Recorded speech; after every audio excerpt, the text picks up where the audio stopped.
Praise the lord. మన జీవితంలో కొన్నిసార్లు ఎంత స్తుతించినా, ఎంత ప్రార్థించినా, ఎంత భక్తిగా నీతిగా ఉన్నా కూడా దాని ఫలితం పొందుకొనన్నట్టు అనిపిస్తూ ఉంటుంది కదా.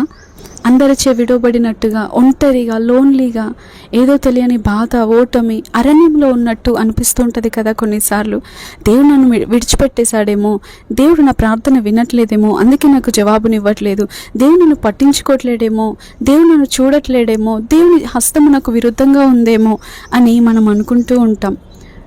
మనం ఎదుర్కొంటున్నటువంటి అటువంటి క్లిష్టమైన పరిస్థితుల్లో మనల్ని ఆదరించడానికి బదులుగా మన చుట్టూ ఉన్నవారు కూడా మనల్ని ఇంకా కృంగజేస్తూ, బాధకు గురి చేస్తూ, అవమానపరుస్తూ, అపహేళన చేస్తూ, నిందిస్తూ, మనల్ని ఇంకా దూషిస్తూ బాధపెడుతూ ఉంటారు కదా.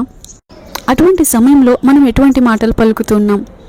రోషముతో వారిపైకి తిరగబడి తిడుతున్నామా, లేకపోతే రోషము కలిగిన దేవుని సేవిస్తున్నామా? ఇటువంటి పరిస్థితులను మనం ఎదుర్కొంటూ ఉన్నప్పుడు మనం ఎలా మాట్లాడుతున్నాం, ఎలా స్పందిస్తున్నాం, ఎలా రియాక్ట్ అవుతున్నాం, ఏం చేస్తున్నాం అనే దాని గురించి, మరి ఒంటరిగా ఉన్నప్పుడు, విడవబడినట్టు అనిపిస్తూ ఉన్నప్పుడు, అరణ్యం లాంటి పరిస్థితుల్లో నేను ఉన్నాను అని అనిపిస్తున్నప్పుడు మనం ఏం చేయాలి అనే దాని గురించి ఈరోజు మనం తెలుసుకుందాం. ముందుగా హోషేయ గ్రంథము 2వ అధ్యాయం 15వ వచనం మనం చూసినట్లయితే, బాల్యమున ఐగుప్తు దేశంలో నుండి అది వచ్చినప్పుడు నా మాట వినినట్లు అది అచ్చట నుండి నా మాట వినును. స్తోత్రం దేవ. సర్వోన్నతుడ, ఈ యొక్క వాక్య భాగం ద్వారా మీరు అందరితో మాట్లాడి బలపరచమని యేసు నామములో ప్రార్థించి పొంది ఉన్నామా పరమ తండ్రి, ఆమేన్.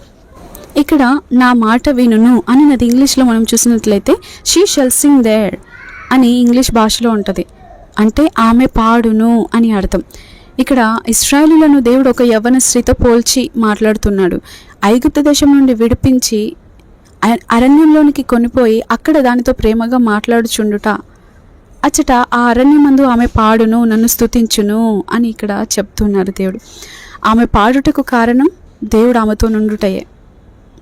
అరణ్యంలో దేవుడు మిమ్మల్ని ఒంటరిగా విడిచిపెట్టాడండి. మీతో కూడా ఆయన ఉంటారు. మీరు ఏడిస్తే ఆయన మనతో కూడా ఏడ్చే దేవుడంట. మన యావత్ బాధలో బాధ నుండి దేవుడు అని వాక్యం సెలవిస్తుంది. కానీ మనం అనుకుంటాం, నేను ఒక్కదాన్ని అరణ్యంలో ఉన్నాను, నాకెవ్వరూ లేరు, నన్ను ఎవరు పట్టించుకునేవారు లేరు, చివరికి దేవుడు కూడా నన్ను చూడట్లేడేమో అని అనుకుంటూ ఉంటాం. కానీ వాక్యం సెలవిస్తుంది, దానిని ఆకర్షించి అరణ్యంలోనికి కొనిపోయి అక్కడ దానితో ప్రేమగా మాట్లాడుదును. అవును, కొన్నిసార్లు మనం సంతోషంగా ఉన్నప్పుడు దేవుని అసలు పట్టించుకోము, దేవునితో సరిగ్గా సమయం కూడా గడపం, మన సంతోషంలోనే మునిగిపోతాం. నేను నా యొక్క స్తుతి నోట్స్లో ఒక మాట రాసుకున్నాను, నీ కన్నీటిని దేవునికి ఇస్తావా, నీ సంతోషం దేవునికి ఇవ్వవా అని. అవును కదా, మనం కన్నీటి పరిస్థితుల గుండా వెళ్తున్నప్పుడు కన్నీటితో దేవుని సన్నిధికి వచ్చి ప్రార్థిస్తూ ఉంటాం. కానీ అదే కన్నీరు నాట్యంగా మార్చబడినప్పుడు, సంతోషంగా ఉన్నప్పుడు నీ సంతోషాన్ని దేవునికి ఇవ్వవా అనే మాట నేను రాసుకున్నాను. అవును కదా, మనందరం అలాగే ఉంటాం. బాధ రాగానే దేవుని దగ్గరికి వెళ్ళి కన్నీటితో మొరపెడుతూ ఉంటాం. కానీ ఏదైనా సంతోషం వస్తే, ఏదైనా శుభ సమాచారం వినబడితే ఆ సంతోషాన్ని మొదటగా మనుషులతో పంచుకుంటాం, మనమే సంతోషిస్తూ ఉంటాం. ఆ సంతోషంలో చివరికి దేవుని కూడా మనం మర్చిపోతూ ఉంటాం. అందుకే దేవుడు కొన్నిసార్లు మనల్ని పరీక్షించడానికి, దేవుడు మనతో గడపాలని ఆశపడతాడు కాబట్టి కొన్నిసార్లు అరణ్యం లాంటి పరిస్థితుల గుండా నడిపిస్తూ ఉంటాడు. కానీ అక్కడ కూడా మనకేమీ తక్కువ చేసే దేవుడు కాదు. ఆ అరణ్యంలో వెళ్తూ ఉన్నప్పుడు మనం మాట్లాడే మాటలు, మన రియాక్షన్స్ ఎలా ఉంటాయో దాన్ని బట్టి మనం దాని నుండి బయటకు వచ్చినప్పుడు మన జీవితం, మన భవిష్యత్తు అంత ఉన్నతంగా ఉంటుంది. మనకు ముందుగా వెళ్ళిన భక్తులందరూ మనకు చూపిన విధానం ఇదే కదా.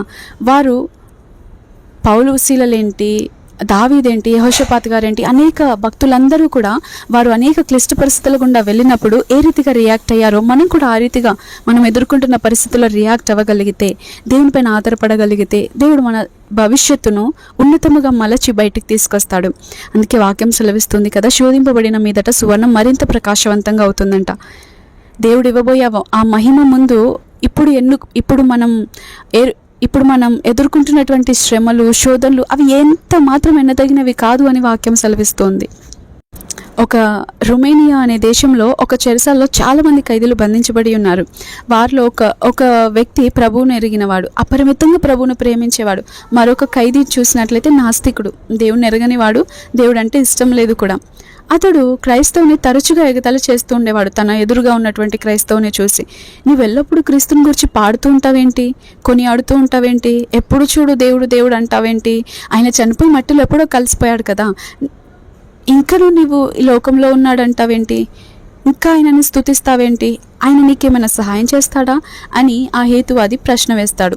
అందుకు ఆ క్రైస్తవుడు ఇట్లా అంటాడు, ఏమంటే ఆయన మనందరి కోసం చనిపోయినన్నది నిజమే, అయితే ఆయన మృత్యుంజయుడై లేచి నేడు కూడా సజీవుడిగా ఉన్నాడు, ఆయన నేడును మన మధ్య సంచరించుచున్నాడు, కాబట్టి నేను ఆయనతో నడుస్తాను, ఆయనతో కూడా నేను ఉంటాను, ఆయనతో నేను మాట్లాడతాను అని అంటూ ఉంటే ఆ హేతువాది తిరిగి మరలా ఒక ప్రశ్న వేస్తాడు, నేను ఆయనతో మాట్లాడుచున్నానని నువ్వు అంటున్నావు కదా, ఆయన ముఖం ఎలాగుంటుంది, నీవు మాట్లాడుతున్న క్రీస్తు ముఖం ఎలాగుంటుంది అని ప్రశ్నిస్తాడు. అందుకు ఆ క్రైస్తవుడు చెప్పిన సమాధానం ఏంటంటే, ఆయన శాంతమూర్తి, ఆయన ముఖము సాత్వికంగా చిరునవ్వుతో కూడా ఉంటుంది అని చాలా దీనంగా జవాబిస్తాడు. వెంటనే ఆ హేతువాది అక్కడితో ఆగిపోక ఈ మాట అంటాడు, సరే క్రీస్తు ముఖం చాలా సాత్వికంగా మహిమతో నిండి ఉంటుంది కదా, ప్రకాశమానమైన వెలుగుతో ఉంటుంది కదా, ఆ యొక్క వెలుగు నీ ముఖం మీద నీవు చూపించగలవా అని అడుగుతాడు. ఆ చెరసాల్లో బందీగా ఉన్నటువంటి ఆ క్రైస్తవుడు స్నానం చేసి ఎన్నో దినాలైంది. ముఖము కూడా అంత కలగాలేదు.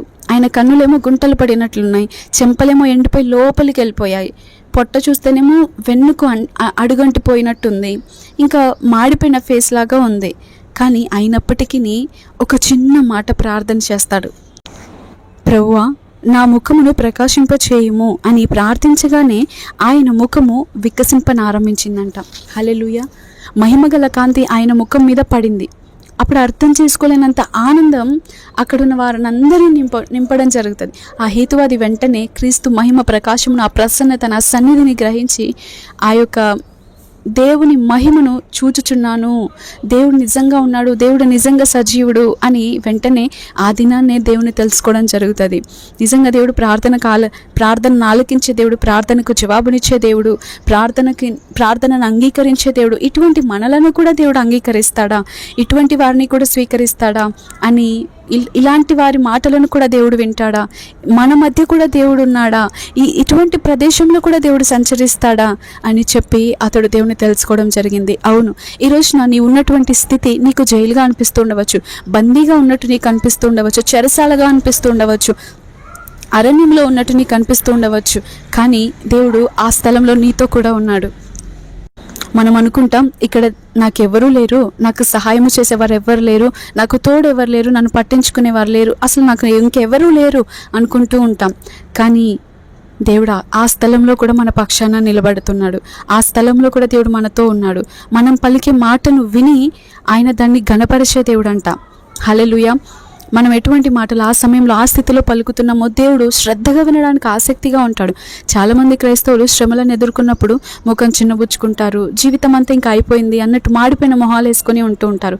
ఇక సనుక్కుంటారు, గొనుక్కుంటారు, ఇంకా దేవుని కూడా ప్రక్కన పెట్టేస్తారు. అటు ఆనందించరు, సంతోషించరు, అటు ఎవరితో మాట్లాడరు, ఇటు వీరే ఒంటరిగా లోన్లీగా ఉండి చీకటిలో కూర్చొని బాధపడుతూ కుమిలిపోతూ దుఃఖపడుతూ ఉంటారు. అటువంటి సమయాల్లో మనం దేవునికి సమర్పించుకోవాలి.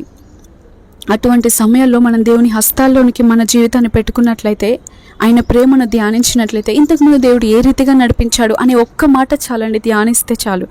దేవుడు నన్ను ఏ స్థితి నుండి ఏ స్థితికి తీసుకొచ్చాడు, ఎలా నడిపించాడు, ఎలా పోషించాడు, ఎలా ఆదరించాడు, ఎలా ధైర్యపరిచాడు, ముందు ఎదుర్కొన్న పరిస్థితుల్లో దేవుడు నాకు ఎటువంటి మార్గాలను నా ముందు సిద్ధపరిచాడు, సరళపరిచాడు అని వాటిని, దేవుడు ముందు చేసిన వాటిని, ఆయన ప్రేమను ధ్యానించుకున్నట్లయితే ఇప్పుడు ఎదుర్కొంటున్న కష్టము ఏమాత్రము కూడా మన ముందు చిన్నది. అది మనం ఆ పరిస్థితిలో సొమ్మసిల్లలేము. ఇంకా జేబులో ధనము లేకపోయినను మీ అంతరంగంలో సంతోషం ఉండాలి. కుటుంబంలో అప్పులున్నను దేవుడు తీర్చగలిగిన సమర్థుడని నమ్మి మన నోట స్తుతి ఉండాలి.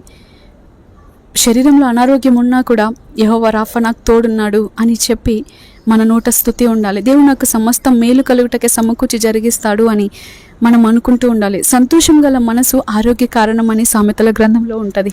యెహోవా యందు ఆనందించడం వలన మనం బలం పొందుతామని వాక్యం సెలవిస్తూ ఉంది. కాబట్టి మీరు ఎదుర్కొంటున్న పరిస్థితి ఏదేమైనప్పటికీ దేవునిపైన విశ్వాసం తొలగనీయకండి. దేవుని వైపు చూడండి, దేవుని చేతుల్లోనికి అప్పగించుకోండి. నిత్యము మీరు ఎదుర్కొంటున్న పరిస్థితుల్లో కృంగిపోకుండా సంతోషించి, నా దేవుడు నాకు మేలు కలుగుటకే సమస్తం సమకూర్చి జరిగించుచున్నాడు అనే మాటను పలుకుతూ ఉండండి. దేవుడు మీ జీవితంలో నిశ్చయంగా కార్యం జరిగించును గాక. Amen. Praise the Lord. Thank you all.